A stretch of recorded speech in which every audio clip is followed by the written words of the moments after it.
Di dapur istana, Ji-young mulai menyusun rencana masakan mereka. Kemudian ia menunjukkan sebuah panci presto yang akan digunakan untuk babak ketiga.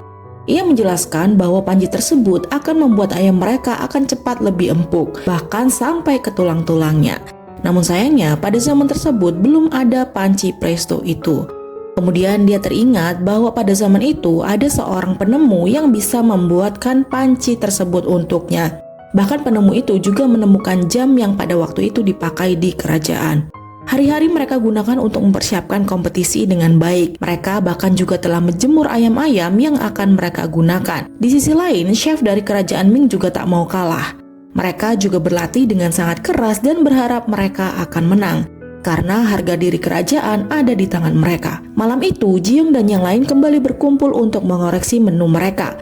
Namun tiba-tiba sang raja mengintip dari lubang pintu. Sang raja sepertinya sangat penasaran tentang rencana Ji-young dan teman-teman. Untungnya ketika Ji-young mengecek, sang raja cepat bersembunyi sehingga tidak ketahuan. Keesokan harinya, Ji-young membawa gambar panci presto ke hadapan sang raja. Kemudian dia meminta izin untuk menemui sang penemu dan memintanya membuatkan panci tersebut. Namun kata sang raja, penemu yang dimaksudkan Ji-young telah meninggal. Tapi untungnya keponakannya yang memiliki keahlian yang sama masih ada menggantikan penemu tersebut. Sang raja awalnya tidak mengizinkannya. Namun karena kata Ji-young itu sangat penting, akhirnya dia mengizinkannya asalkan dia juga ikut bersamanya. Namun sang kepala kasih melarangnya karena sepertinya tak pantas jika raja meninggalkan istana sedangkan sedang ada tamu dari kerajaan Ming.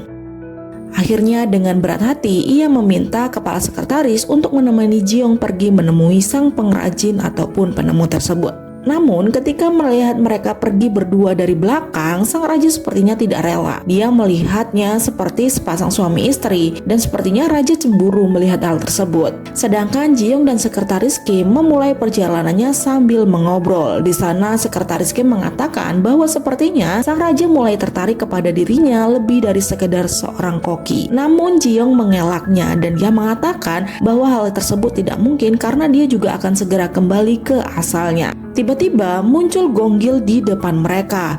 Mereka berdua sangat terkejut. Kemudian Gonggil mengatakan bahwa sang raja ada di belakang mereka.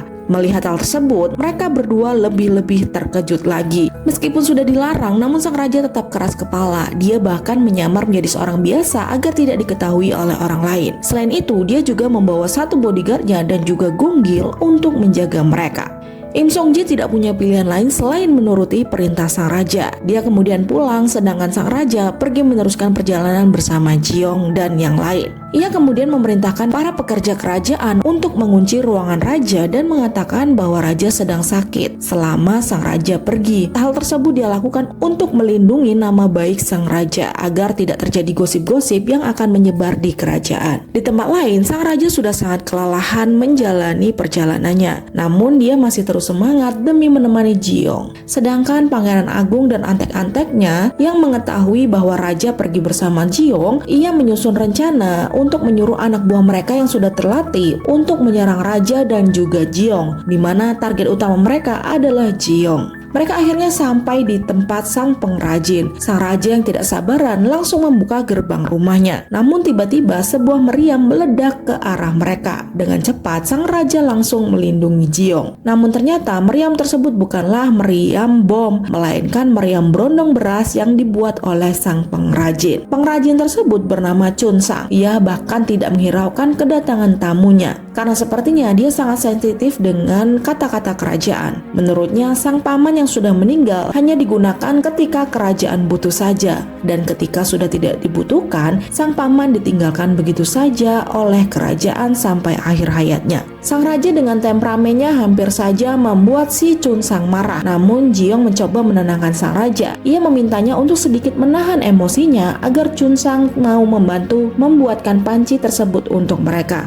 Namun sayangnya tidak semudah itu merayu Chun Sang. Ia bahkan mengusir mereka dari rumahnya, dan jika tidak pergi, Chun Sang akan menarik jebakan panah ke arah mereka. Ketika hendak pergi dan menutup gerbang, Ji-young kemudian mendengar gumaman Chun Sang yang sangat resah ketika merasakan berondongnya tersebut sangat hambar. Mendengar hal tersebut, Ji-young langsung memberikannya gula dan memintanya untuk menambahkan ke berondong tersebut agar rasanya lebih manis. Siapa tahu hal tersebut bisa membuka hati si Chun Sang. Namun sayangnya semua itu gagal. Si Chunsang menerima gula tersebut namun tetap menolak untuk membuatkannya panci. Tapi mereka tidak menyerah, mereka tetap menunggu di dekat rumah Chunsang. Sementara itu, Mokju yang mengetahui raja sedang pergi bersama Jiong menjadi sangat marah. Ia juga sudah mengetahui bahwa Gonggil adalah kakak dari anak yang dulu pernah tinggal di kerajaan dan dipulangkan dalam keadaan meninggal. Sehingga ia menyuruh dayang-dayangnya untuk mencari lebih dalam tentang Gonggil. Di dapur istana, teman-teman Jiong masih terus melatih dan memperbaiki menu masakan mereka dan juga memastikan bahan-bahan mereka disimpan dengan baik sampai hari H tiba. Namun di sisi lain, Koki Meng bersikap sangat aneh. Ia meminta Gilgem untuk berlatih menggunakan pisau dan mengiris sayuran. Ia bahkan sangat keras dengannya, sampai-sampai tangan Gilgem pun banyak yang terluka. Namun melihat sikap Koki Meng yang tidak biasa, mereka bertiga tidak berani menghentikannya. Di sisi lain, salah satu Koki Ming yang bernama Ye Fixu tiba-tiba menemui Pangeran Agung dan dia mengatakan bahwa ia ingin melakukan barter dengan Joseon. Ia membawa lada khas kerajaannya yang sangat berharga dan kemudian dia memintanya untuk ditukar dengan bubuk cabai milik Jiong yang mereka buat sendiri. Hari itu hujan pun turun. Gonggil mengatakan bahwa suasana tersebut sangat cocok jika mereka memakan sebuah camilan dan juga minum alkohol. Kemudian tiba-tiba Jiong terpikirkan cemilan dari kampung halaman Chusang, di mana ada sebuah camilan yang bernama Pejon yang berasal dari kampung halamannya yang pasti akan membuatnya berubah pikiran. Kemudian dengan bantuan Gonggil dan bodyguard raja, ia mulai menyiapkan bahan dan memasak Pejon tersebut. Kemudian dengan sengaja ia mengipas masakannya agar aromanya sampai dan tercium oleh Chunsang.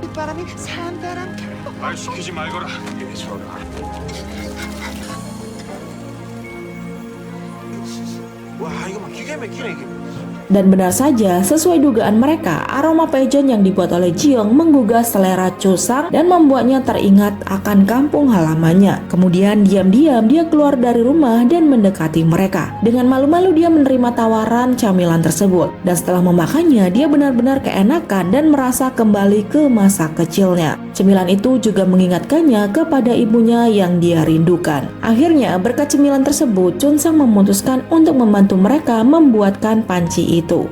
Setelah itu, Gonggil ditinggal di sana untuk membantu Chunsang membuat panci, sedangkan Jiong dan yang lain pergi ke hutan untuk mengambil beberapa bahan masakan segar dari sana.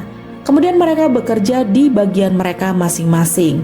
Sedangkan Ye Fixu yang mendapatkan bubuk cabai dari sang Pangeran Agung langsung menyuruh sang kepala chef untuk mencicipinya. Dan ia mengatakan bahwa itu adalah senjata rahasianya untuk di putaran pertama. Keesokan harinya, sang kepala chef Ming tak sengaja mendengar bahwa Yukun dan salah satu menteri membicarakan bahwa mereka akan menyerang raja dan juga Jiong. Dan mereka berharap Jiong tidak akan selamat. Karena merasa hal tersebut tidak adil, jadi malam itu dia menemui kedua koki dengan menyamar. Kemudian dia memberikan sebuah kertas dan langsung pergi begitu saja. Para koki tersebut kemudian membuka kertas itu dan mencoba membaca suratnya. Namun sayangnya surat itu kosong. Mereka kemudian membawanya ke Kasim sang raja. Kemudian di atas cahaya lampu, ia bersama Song Jae mencoba membacanya. Dan timbullah sebuah tulisan yang mengatakan bahwa ada yang sedang mengincar koki istana. Melihat surat tersebut, Song Jae langsung memutuskan untuk membawa pasukan untuk menjemput dan melindungi raja dan yang lain. Hari kompetisi pun tiba, panci yang mereka buat pun telah jadi. Bahan-bahan yang mereka cari pun telah terkumpul. Kini saatnya mereka untuk pulang untuk melakukan kompetisi dengan baik. Namun tiba-tiba sekelompok asasin datang ingin menyerang mereka. Untungnya Chunsang memasang beberapa tali yang digunakan sebagai tanda jika ada orang yang akan menyerangnya. Dan tiba-tiba tanda tersebut berbunyi. Ia langsung mengatakan kepada yang lain bahwa akan ada yang menyerang mereka. Peringatan tersebut ternyata dia pasang setiap 10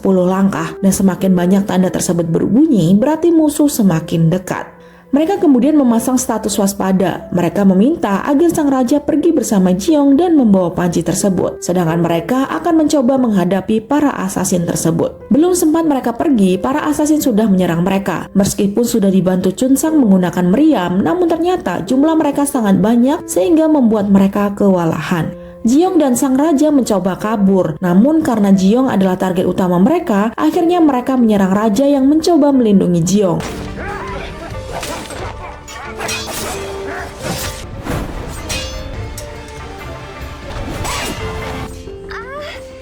Bahkan Jiong sampai terjatuh dan tangannya tertimpa panci presto yang dia lindungi. Kemudian mereka menyuruh untuk kabur, namun sayangnya tutup panci tersebut terlepas dari genggaman Jiong. Namun Chun Sang berjanji bahwa dia akan membawakannya untuk Jiong tepat waktu. Akhirnya Raja dan Jiong kabur dari sana. Jiong berlari sambil memeluk panci tersebut. Meskipun sudah dihalangi oleh Gong Gil dan sang bodyguard, namun para assassin tersebut tetap menemukan Raja dan juga Jiong. Sang raja yang tidak ingin Jiong terluka sekuat tenaga mencoba melawan para assassin tersebut.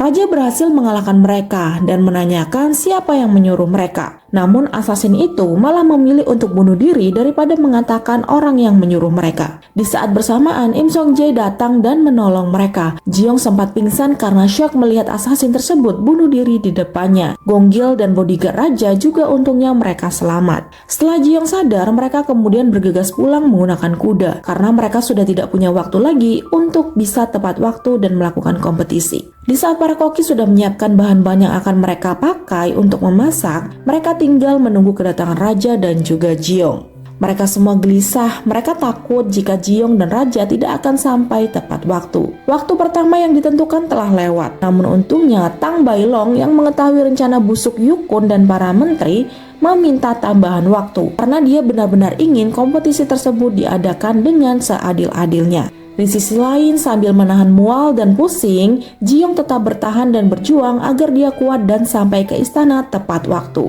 Setelah gelisah menunggu, mereka akhirnya sampai di istana. Jiong sudah tidak sabar menunjukkan kemampuannya. Para menteri juga menyambutnya, kecuali Pangeran Agung yang tampaknya tidak menyukai kedatangan mereka. Lalu bagaimana hasil kompetisi tersebut? Kita tunggu di episode selanjutnya ya guys. Bye-bye!